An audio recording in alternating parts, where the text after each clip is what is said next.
Ladies and gentlemen, the following video you are about to see is a what-if scenario. Most television historians and enthusiasts will tell you that the DuMont Television Network ended in 1956, and that is true. But what if after more than 30 years, the network is revived and rebranded as the DuMont2 Television Network? In this video, we are going to look at this possibility. At the end of the video, we will present a partial list of where DuMont2 stations would be in and what channel they are on. We checked with various websites to ensure that the channels and channel numbers don't coincide with actual television stations.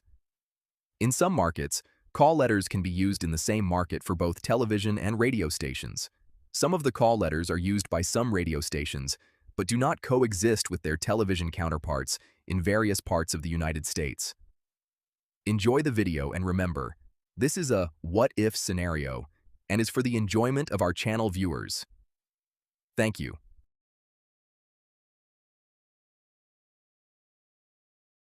If your parents or grandparents lived in the 1940s or 1950s and had a television set, they might have watched a show on... This is the DuMont Television Network. What was the DuMont Television Network? The DuMont Television Network was one of the pioneers of American television. Founded by television manufacturer and inventor Dr. Alan B. DuMont, the network began regular operations in the 1940s, when television itself was still in its infancy. DuMont competed against NBC and CBS, and later ABC, becoming what many consider America's first fourth television network. The network introduced viewers to programs such as Captain Video and his Video Rangers, Rocky King, Detective, Cavalcade of Stars, and Life is Worth Living. DuMont also made television history with programs such as Cash and Carey, television's first game show, and Faraway Hill, generally recognized as television's first network soap opera. DuMont was also an important pioneer in televised sports.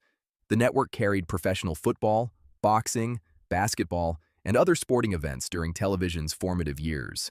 And DuMont wasn't simply a television network. DuMont Laboratories was an important electronics manufacturer. Its television sets were known for their quality and were considered to be the Cadillac of televisions, and the company was involved in the development of cathode ray tubes, oscilloscopes, radar-related equipment, and other electronic technology. So DuMont certainly understood television, but knowing how to build a television set and knowing how to operate a successful national television network turned out to be two very different things. And that brings us to the question, what happened to DuMont? What happened to DuMont? So if DuMont knew how to build televisions and had helped pioneer network broadcasting, what went wrong? There wasn't just one problem. DuMont faced several disadvantages, and together, they eventually became too much for the network to overcome. First was money. NBC and CBS entered television with successful national radio networks already behind them. Those radio operations provided revenue, established relationships with advertisers, experienced broadcasters, well-known stars, and networks of affiliated stations. DuMont didn't have a radio network. It had to build its television network without that financial foundation. DuMont also had difficulty attracting the major corporate sponsors that helped finance programs on competing networks. Without those sponsors, many DuMont programs operated on extremely small budgets. One of the best examples was Captain Video and his Video Rangers. It became one of DuMont's best-known programs, but its production resources were remarkably limited. The program reportedly had a weekly props budget of only about $25. DuMont was trying to take viewers into outer space on live television, with almost no money to create that world. And Captain Video was one of the programs that succeeded. Many others didn't. DuMont's schedule was remarkably unstable. Many programs lasted less than a year, while others disappeared after only a few months. Programs often didn't have enough time to develop loyal audiences before they were gone and replaced by something else. That instability also made it harder for DuMont to establish the dependable schedule it needed to attract viewers and advertisers. Then there was the problem of stations. The Federal Communications Commission froze the licensing of new television stations from 1948 until 1952, during a critical period in television's development. When licensing resumed, many of the most desirable VHF stations were already associated with NBC, CBS, or ABC. DuMont frequently had to rely on weaker stations, including stations on the UHF band. And UHF in the early 1950s wasn't what it later became. Many television sets couldn't receive UHF channels without additional equipment. That meant a DuMont program could technically be available in a city, while many television owners still couldn't conveniently watch it. DuMont also faced another serious problem involving Paramount Pictures. Paramount owned an interest in DuMont, and federal regulators considered Paramount's television stations when applying station ownership limits to the company. At a time when a company could own only 5 television stations, DuMont owned 3, WABD in New York, WTTG in Washington, and WDTV in Pittsburgh. Paramount owned 2 stations of its own. Those 5 stations effectively put DuMont at the ownership limit, preventing it from building the larger group of profitable owned and operated stations that could have provided badly needed revenue. So DuMont found itself trapped. It needed successful programs to attract advertisers. It needed advertising and sponsorship money to produce better programs. It needed stronger stations to reach larger audiences. And it needed larger audiences to convince advertisers to spend more money. NBC and CBS had resources DuMont simply couldn't match. Eventually, something had to give. DuMont gradually reduced its network programming, and by 1956, America's pioneering 4th television network was gone. For more than 30 years, ABC, CBS, and NBC would dominate American network television. But television continued to change, and eventually another network would prove that there was room for someone else. That network was Fox, and that's where our story is about to take a very different turn. This is the DuMont2 Television Network. The Phoenix rises. More than 30 years after the original DuMont Television Network disappeared, American television had become a very different business. By the late 1980s, UHF television was no longer the enormous disadvantage it had been during DuMont's original years. Television sets could receive both VHF and UHF channels. Cable television was expanding across the country. Satellite technology made national program distribution easier, and independent television stations had become successful businesses in many major cities. Then came Fox. Launched in 1986, Fox demonstrated that a new broadcast network could challenge the traditional dominance of ABC, CBS, and NBC. So now let's change television history. It's 1988. 32 years after DuMont disappeared, a group of investors decides that one of the most important names from television's early history deserves another chance. The DuMont Television Network is reborn. But this isn't an attempt to recreate the network of the 1950s. This is a new network for a new era, and appropriately, it becomes known as DuMont2, the phoenix of television. The new DuMont learns from the mistakes of the original.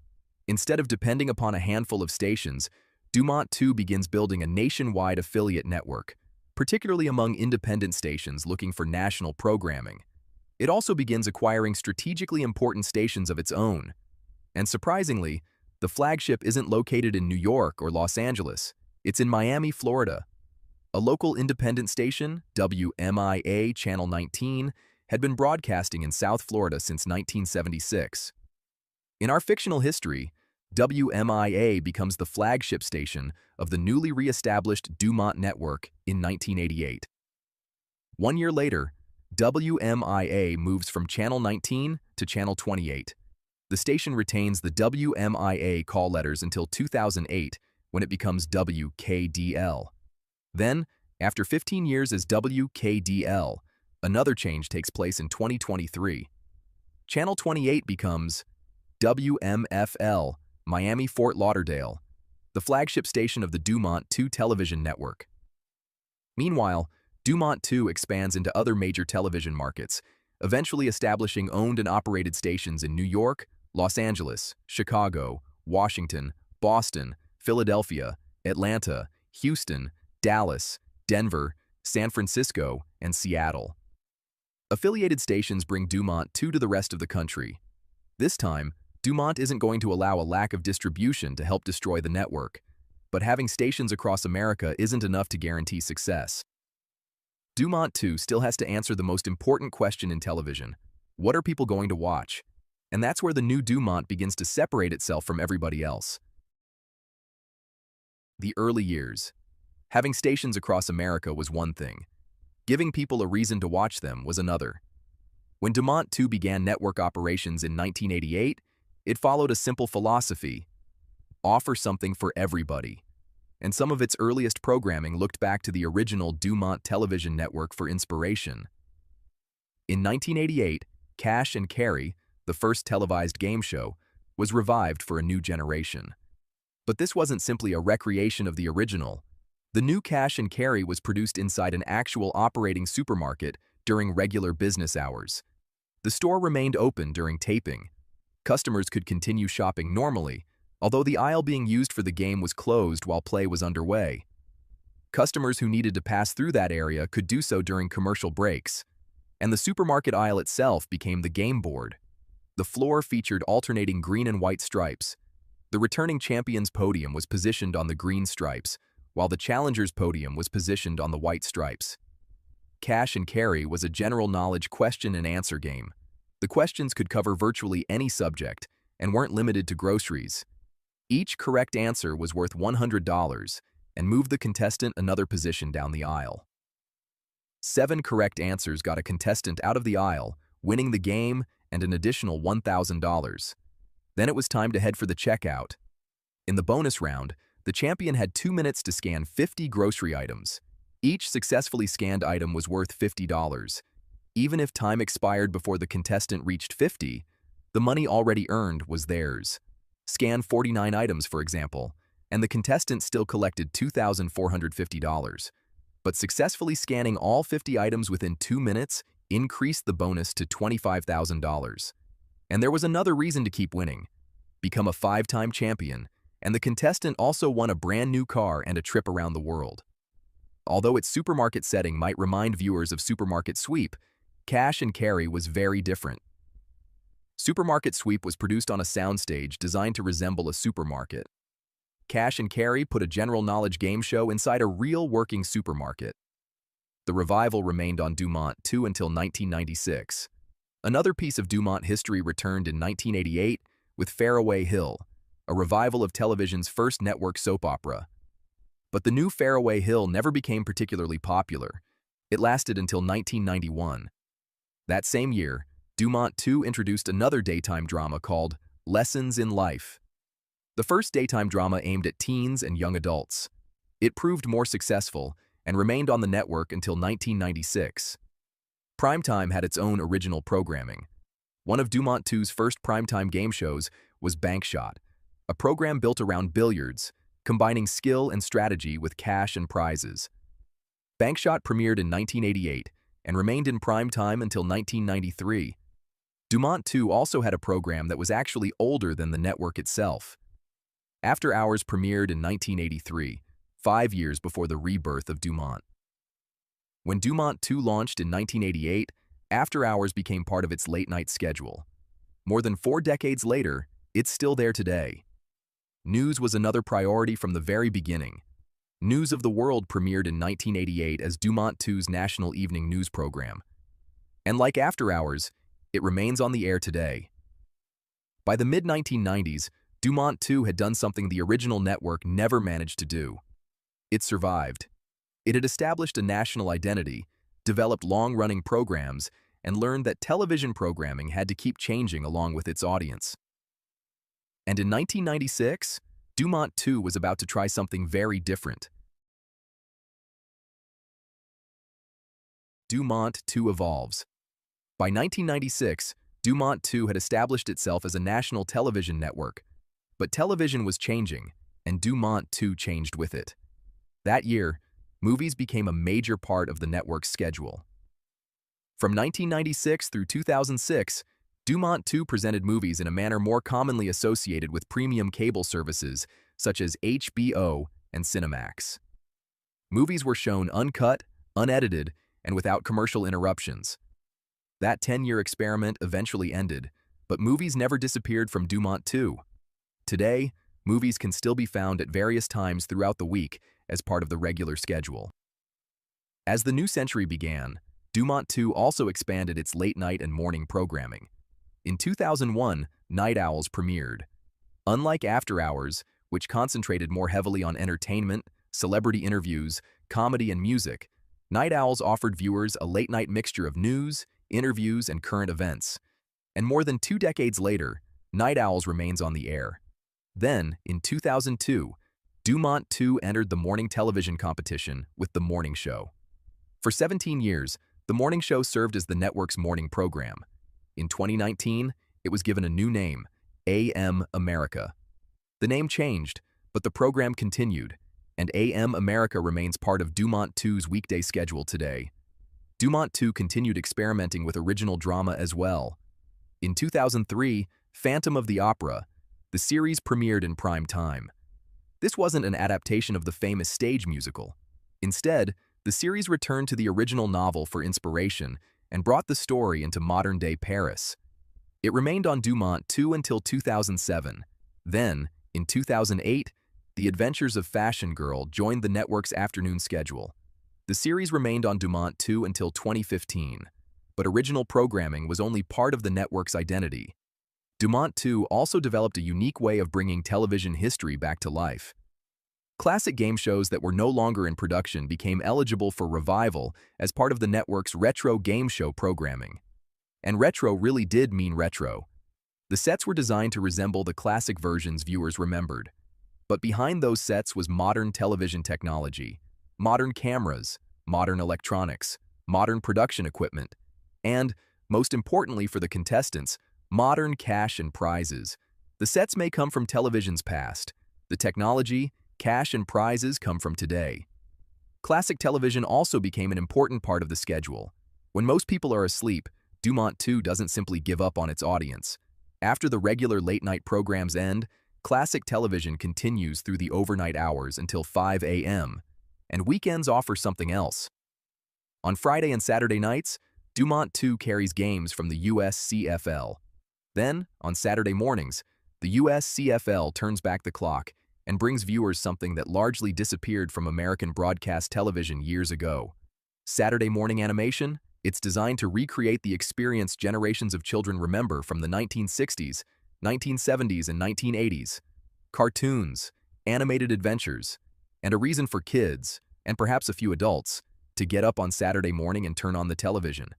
But perhaps DuMont2's most unusual programming decision isn't what the network puts on the air.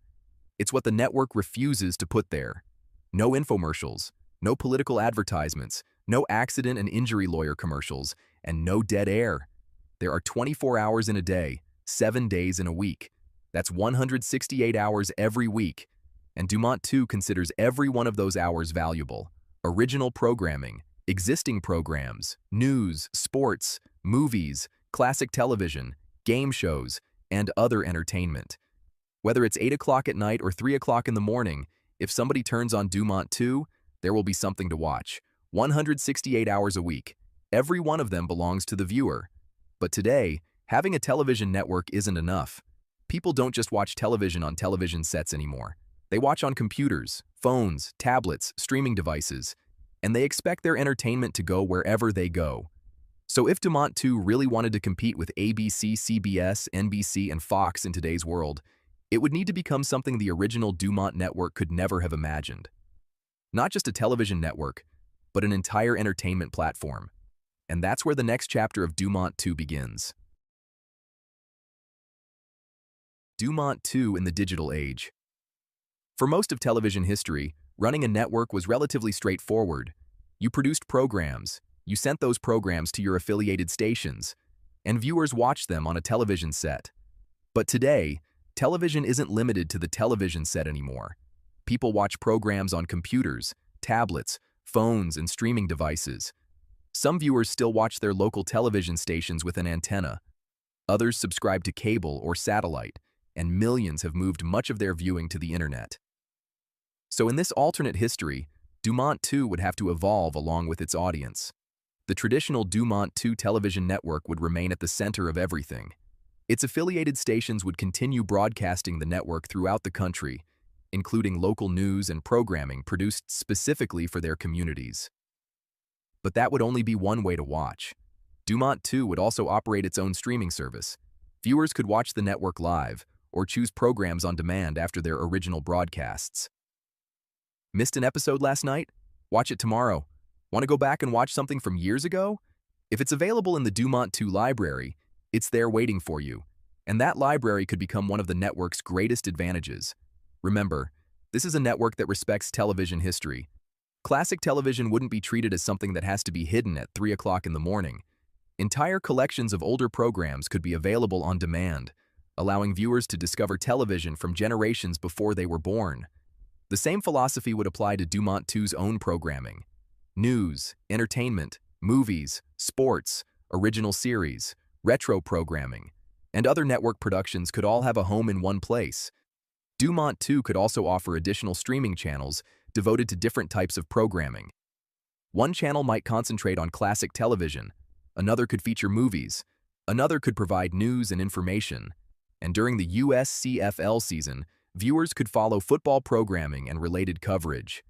The idea would be simple. DuMont2 goes wherever the viewer goes. Watch at home on a television, watch on a computer, watch on a tablet, watch on a phone, start watching in one place and continue somewhere else. But there would be another important difference between DuMont2 and many modern streaming services. DuMont2 wouldn't abandon traditional broadcasting simply because streaming exists. Not everybody has high-speed internet. Not everybody wants another subscription. And sometimes the easiest thing in the world is still to turn on a television and watch. So broadcast television and streaming wouldn't compete with each other.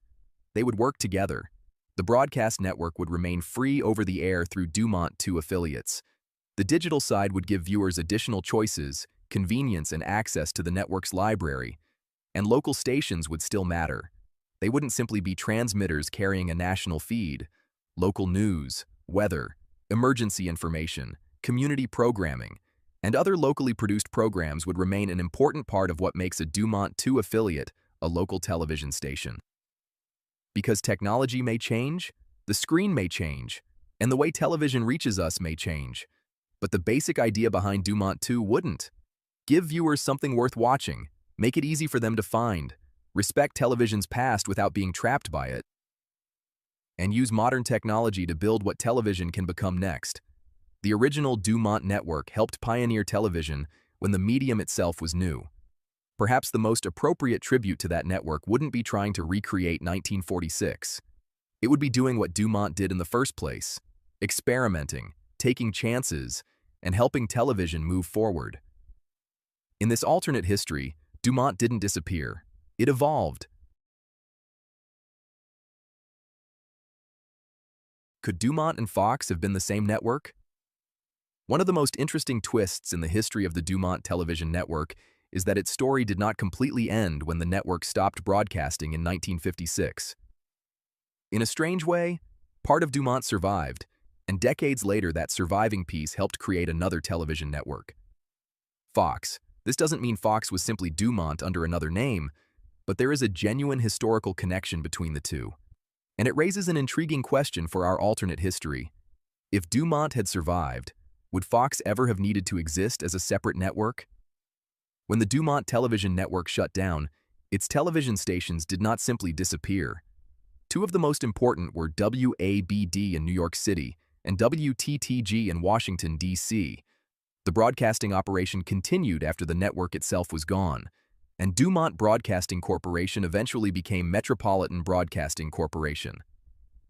In 1961, Metropolitan Broadcasting became Metro Media, which grew into one of America's most important owners of independent television stations. During the 1980s, Rupert Murdoch's News Corporation began building a major presence in American television. In 1985, News Corporation announced an agreement to acquire several television stations owned by Metro Media in major markets including New York, Los Angeles, Chicago, Dallas, Houston, and Washington. Those stations provided something enormously valuable, a ready-made group of powerful television outlets in some of America's largest markets. They became the foundation upon which the Fox Broadcasting Company was built. Fox officially launched as a network in 1986 and gradually expanded its programming schedule. What began as an ambitious challenger eventually became the fourth major American broadcast network, alongside ABC, CBS, and NBC. But look at where part of that foundation came from. Metro Media. And where had Metro Media come from? The broadcasting company left behind after DuMont. There is therefore a remarkable historical line running from DuMont to Metropolitan Broadcasting to Metro Media, and eventually to the group of stations that helped launch Fox. This is where DuMont2 changes everything. In our alternate history, DuMont doesn't simply vanish.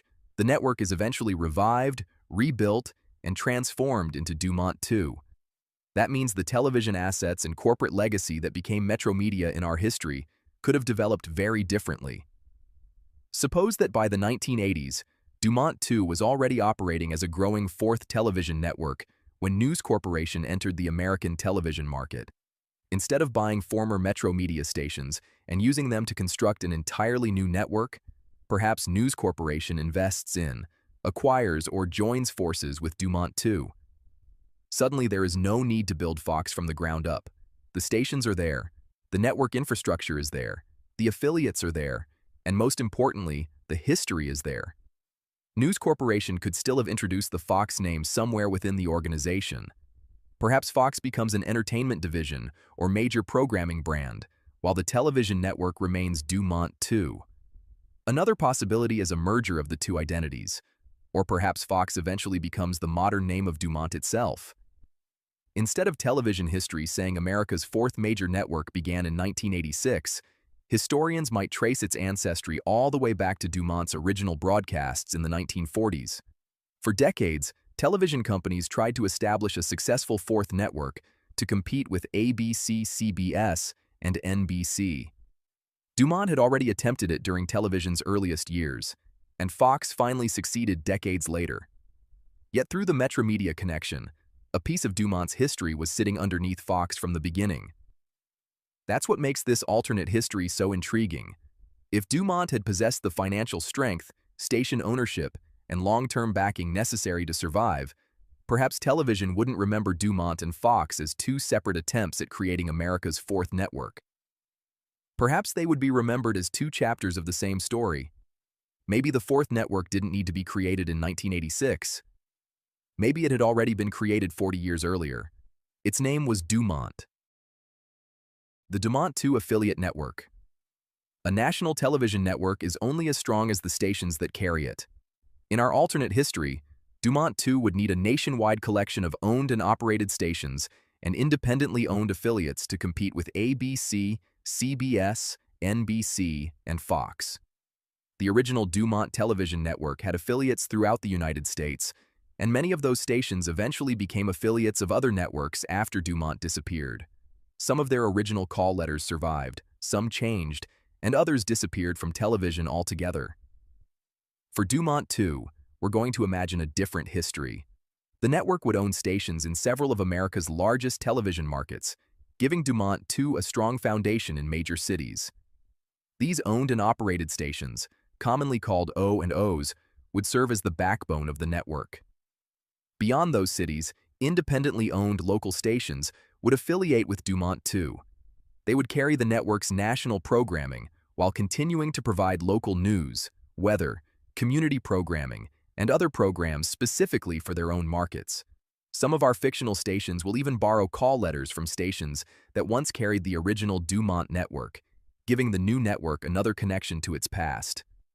Others will use completely fictional call letters and channel numbers created especially for this alternate history.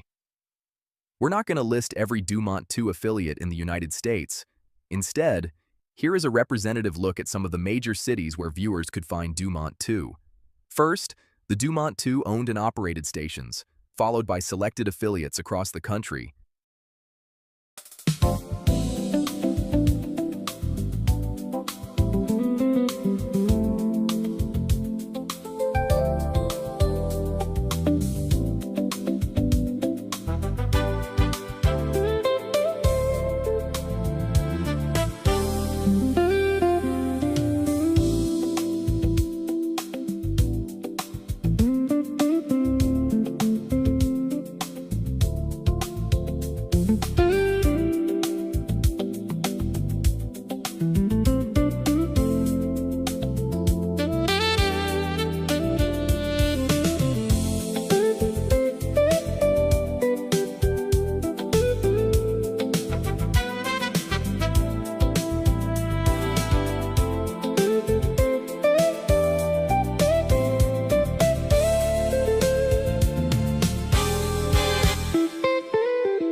This is the United States Cartoon Football League, where cartoons and football have come together since 1981.